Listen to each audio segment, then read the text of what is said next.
If you're a Tennessee teacher, you know why I'm here, because I'm sitting in front of my classroom library on a Saturday because the Tennessee General Assembly passed a law that basically says, get this, if a teacher wants his or her students to read any of the books at school or in the teacher's classroom, the teacher has to catalog every single book.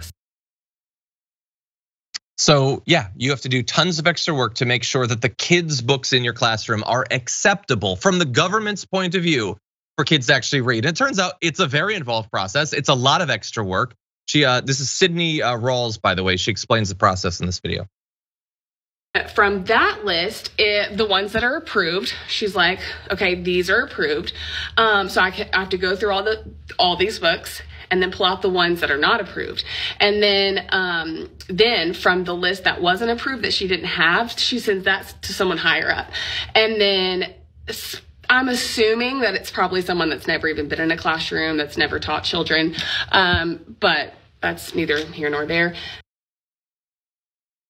Yeah, so again, Jackson, we were told for years that the left was becoming too censorious, too much cancel culture.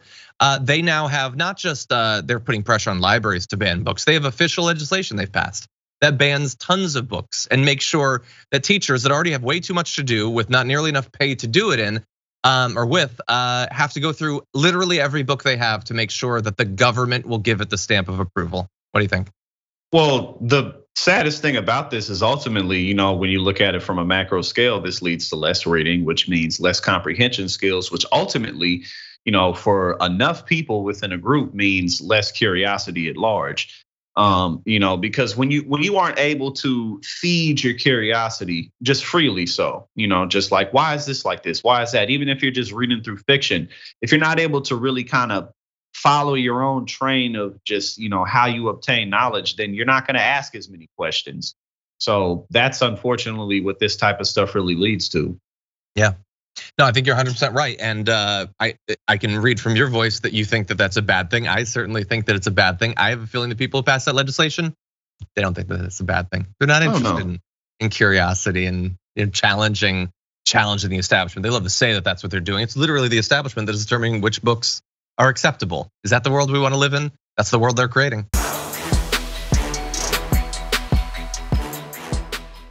For more political news breakdowns, interviews, stories of activism, and me trying my hardest to care about the occasional big celebrity news story, subscribe to our YouTube channel at youtube.com/thedamagereport.